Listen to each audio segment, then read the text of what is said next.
Magandang gabi po, Luzon, Visayas at Mindanao.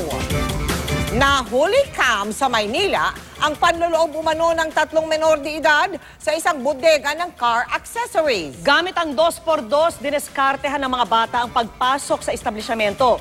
Pati ang katabing tindahan ng makinang panahi, hindi rin nila pinatawad. At dahil sa mga ganyang mga pangyayari, mga kapuso, muling nabuhay ang mungkahing baguhin na ang batas na nagpapawalang sala sa mga menor de edad na nasasangkot sa krimen. Nakatutok si Emil Sumangil.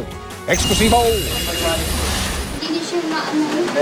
Pag-upo sa bangketa, alam na ng bata kung papaano ilulusot ang kanyang kamay para abutin ang lock na nasa likuran ng bakal na accordion door.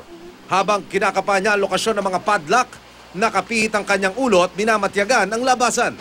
Sinipat mula sa butas ang loob ng bodega, saka tinapatan ng flashlight. Tinawag ang dalawa pa niyang kasama. Bit-bit ang isang 2x2. Isinuksok nila ang kahoy sa pagitan ng steel gate, saka pinagtulungan itong buksan.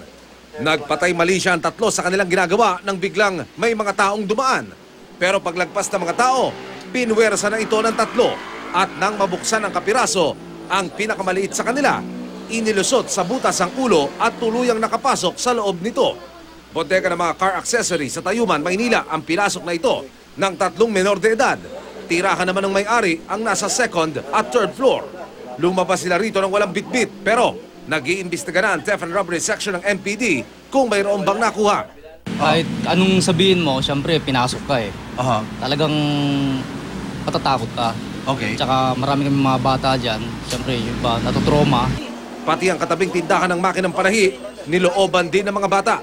Sabi ng pulis at ng complainant, dapat nang rebisahin ang batas na nagpapawalang sala sa mga menor de edad na nasasangkot sa anumang krimen. Kung papasukin ka talaga. Okay. Wala kang magagawa ron eh. Okay. Ang ano ko lang naman talaga, para sa ating mga senador at dyan sa kongreso, dapat panahon na para i-amendahan ang batas para sa mga minor de edad. Emil Sumangil, nakatutok, 24 oras.